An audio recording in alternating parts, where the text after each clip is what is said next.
abantu uyu munsi no gusenga urakwega ukabenga uri kukwegesha umugozi, kandi gusengeka n'inyungu, kandi gusenga n'itegeko, gusenga n'ubuzima. Haleluya. Ariko uyu munsi kwera atampwemu yera, abantu satani nawe arabizi arazi hadufatira, arazi yuko ateza kutwereka ko ubuzima bwaragoranye, nta kazi kahari, inzara ni nyinshi, ibyago ni byinshi. Urumva none iruke naho wiruka ariko ntacyo utahana. Ariko ufashe ugafata umwanya wawe ukaja imbere y'Imana, ugasenga, ugahamagara igikundiro cy'Imana kuri we, ugahamagara presence ya Saint Esprit ku buzima bwawe, naho kora isaha imwe Imana ishaka kuguhezagirira muri iyo saha. Haleluya. Ahatari mpwemu yera nta rukundo, ahatari mpwemu yera nta mahoro, ahatari mpwemu yera nta ishurirwa, ahatari mpwemu yera nta gukomera, ahatari mpwemu yera haleluya. Ariko nawe negerejwe n'umukozi w'Imana, ingene bariko baramuhezagira Rutayisire, Imana yo mwijuru agahabwa umugisha n'Imana, mukozi w'Imana ariko ashingirwe ntahe nabo yambitse, nabo yigishije, nabo yagaburiye, nabo yakoreye ivyiza. Mbega umugabane mwiza, yahishuriwe ijambo, yahishuriwe igikorwa cy'Imana, ntiyikunze, yakunze abandi. Ngica umutima Imana iri iradusaba gukunda abandi. Haleluya. Ngo dukundane nkuko Kristo nawe yadukunze. Rero ntushobora gukunda abandi utuzuye mpwemu yera. Ata mpwemu yera gumari jewe gusa. Ariko mpwemu yera hari yo wumva gusabikanya biryoshe.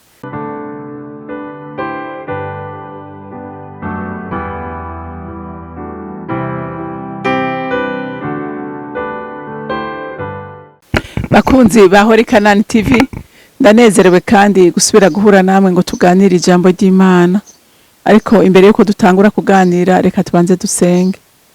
Data rugira byose uri mu ijuru, wowe vyagiye ahera cyane, wowe utereza mu isi ukabona twebwe twese aho dusagaje imbere yawe, kandi ukabuza umutima w'umwe wese. Mwami Imana, tuje tuguhimbaza, uri gitangaza Mana. Nta kikunanira, nta kigusoba, nta kigutera ubwoba, uzi vyose, ubona hose kandi uganje vyose.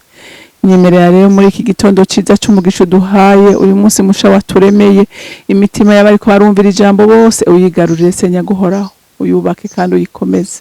Wemere mukunzi mwiza, manura umuco wawe urasira bari mu isi bose, kugira batahure ukuri kw'ijambo ryawe, kugira ngo bakire uburake buzoza kurimbura bari mu isi. Mana ndagushima, ndagukunda, ndakwizigiye, uri umuvyeyi, uri umutabazi mwiza, uri byose muri byose. Uhimbazwe kandi wubahwe, kumva gusenga kw'abana bawe uko bukeye nuko bwije. Urakoze, icubahiro cyose n'amashimwe yose aba yawe. Nkaba ndabisenze ndabyizeye kuvyumvise mu izina rya Kristo Yesu. Amen. Ego, ijambo rero tubandanya kuganira ni rya Pentecote. Sindahagarika turatavugana ibya Pentecote, bya mpwemu yera. Iyo mpwemu yera yamanutse, aho mpwemu yera ari haba urukundo, haba kwihana, haba kwegerana, haba ivyiza. Haleluya. Reka dusome mu byakozwe n'intumwa igice cya 2, dusome umurongo wa 37 dushikane ku murongo wa 42. Haravuga ngo benshi bahindukira Imana, bumvise ivyo bibacumita mu mitima, babaza Petero n'izindi ntumwa bati, bagabo bene data, mbega tugire dute? Petero abishura ati, nimwihane, umuntu wese muri mwebwe abatizwe mu izina rya Yesu Kristo, mubone guharigwa ibyaha byanyu, kandi muzohabwa ingabire ariyo mpwemu yera, kuko isezerano ari ryanyu kandi ari iry'abana banyu n'abari kure bose, abazohamagarwa bose n'Umwami Imana yacu. Kandi ashingisha intaha yandi majambo menshi, arabahanura ati, nimwikize abiki gihe kigoramye. Nuko abemeye amajambo yiwe barabatizwa, abongewe kuri uwo munsi ku bari basanzwe ho bari nk'ibihumbi 3. Bashishikara cyane iby'intumwa zigisha, kugira ubumwe, kumanyagura umutsima hamwe no gusenga. Amen. Murumva aho mpwemu yera ari? ijambo nta na rimwe rishobora kuza ngo rigende ridakoze igikorwa riteza gukora. Ariko murawe uyu munsi mu mashengero menshi ijambo riravugwa, umunyabyaha akagenda ari umusambanyi agasohoka ari umusambanyi, umusuma agasohoka ari umusuma, umwicanyi agasohoka ari umwicanyi, ugasanga umva abantu bakaja mu mirimo nta habari ntubabazi umenga n'ibintu bya football n'ibintu bya basket n'ibintu bya la mode gukizwa, urumva nta guhinduka kubera iki? Absence ya mpwemu yera, absence ya mpwemu yera.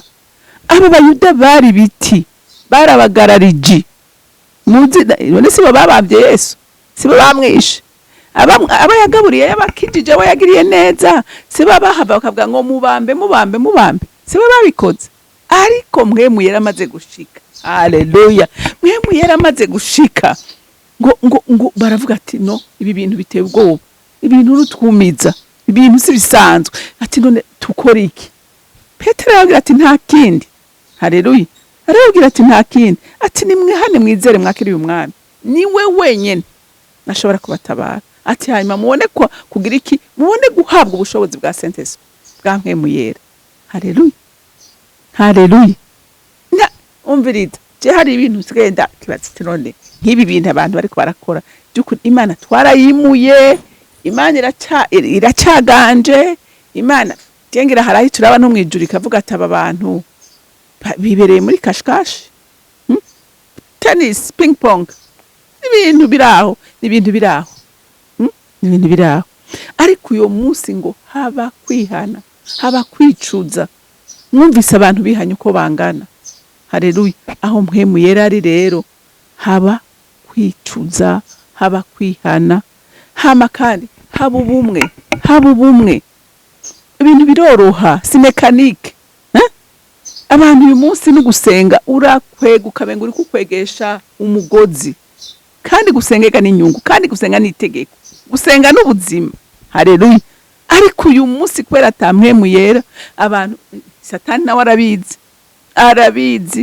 arazi hadufatira, arazi yuko ateza kutwereka ko ubuzima bwaragoranye, nta kazi kahari, inzara ni nyinshi, ibyago ni byinshi, urumva none iruke naho wiruka ariko ntacu utahana. Ariko ufashe ugafata umwanya wawe ukaja imbere y'Imana ugasenga, ugahamagara igikundiro cy'Imana kuri we, ugahamagara presence ya sentence ku buzima bwawe, naho kora isahimwe Imana ishaka kuguhezagirira muri yo saha, haleluya. Ushobora guhura n'umugisha wawe mu munota umwe, uwundi yiriwe yiruka ibarabara yenena agatata cyatahanye, ariko ikibanza Imana, haleluya.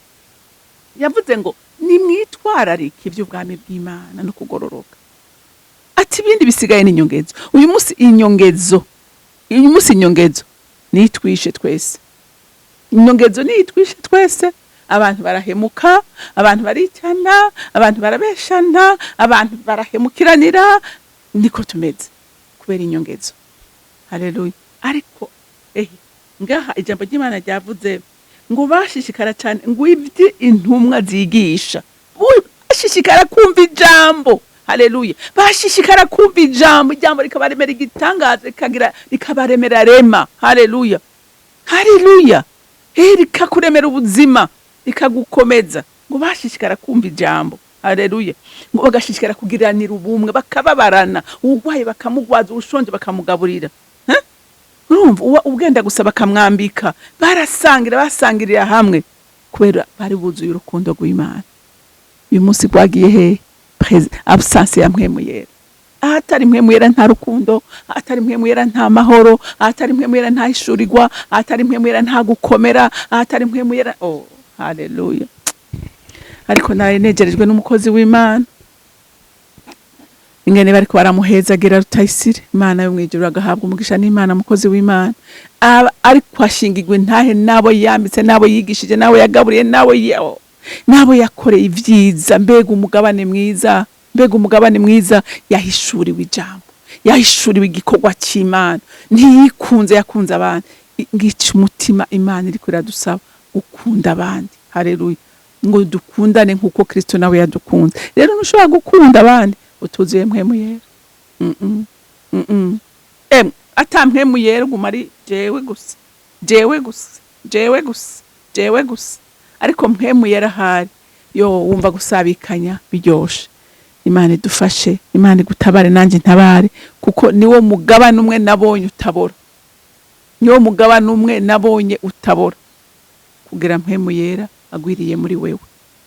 Rero nahawe muntu w'Imana, nahanje nanje, kuko nanje iri jambo ririkorera nanje haraho ringarukako, haraho kumva avuga ati ujya mugore ngira byose byaratunganye, nanje ndacari ku rugamba. Haleluya, haleluya, ndacari ku rugamba, ndacari ko ndagwana, ndacari ko ndagwana, ariko haba n'uri kwaragwana, ariko wicaye nawe reka kwicara, kuko igihe cyo kwicara ni igihe cyo guhaguruka, ni igihe cyo kugwana, kuko igihe kirakomeye, igihe kiragoye, ariko abihishije mu mwami bafise protection, abihishije mu mwami bafise uburinzi bukomeye. Haleluya, haleluya, kuko nabivuze ibihe Yesu Kristo yarabizi ko ibihe byose tuzobicamo, ibihe by'amananiza, ibihe byo kuruha, ibihe byo kuburanirwa, yarabizi ko ibyo bihe tuzobicamo. Hari naco gituma yavuze ngo mu mpanga amaso gusa. Haleluya, mu mpanga amaso gusa, ibisigaye ni ivyanje. Kujya umwungere inka itigera yiyumvira ngo mbega ndarisha gute, mbega ndanywa amazi gute, mbega ndavugwa gute, mbega bigenda gute. Umwungere yitaho intama ziwe. Yesu Kristo yavuze ngo ndi umwungere wanyu. Haleluya, ndi umwungere wanyu. Rero ntuzotahura ko ari umwungere wawe atari mpwemu yera bigutahuje, ntuzobitahura. Uzoguma ubona ko ari amaboko yawe ashoboye, ari ubwenge bwawe bushoboye, ari inkomezi zawe zishoboye, ariko mutari kumwe nawe woshobora biki. Rero Imana yo mwijuru ibampera umugisha, mugira umunsi mwiza, mwarahezagiwe. Imana Data rugira byose uri mwijuru, ndagushimira ku rukundo rwawe, ndagushimira kuri umuvyeyi wacu, ndagushimira ko wadutunganirije byose, udushira muri tere, wahejeje byose mukunzi mwiza, kugira ngo amahoro n'umugisha wawe bikomeze gutemba mu mitima yacu, mu bacu no mu vyacu. None ndasenze muri kino gitondo ciza wa Mana we, unyemerere ushungurure imvura y'umugisha ku bahungu n'abakobwa bawe mwami Imana, yo basubire kumva banezerewe kuba mu ngoro yawe, basubire kumva banezerewe kuba mu ijambo ryawe, basubire kumva bafasinzara n'inyota mwami Imana yo kugororoka, kuko ari byo vyonyene bizotuma turagumuragwe mwiza utabora, uzogukoze nyaguhoraho. Mana ndagushimiye kandi ndakubashe, n'icubahiro cyose n'amashimwe yose aba yawe, nkaba ndabisenze ndabyizeye kuvyumvise mu izina rya Kristo Yesu, amen, amen. Mwarahezagiwe, mugira umunsi mwiza.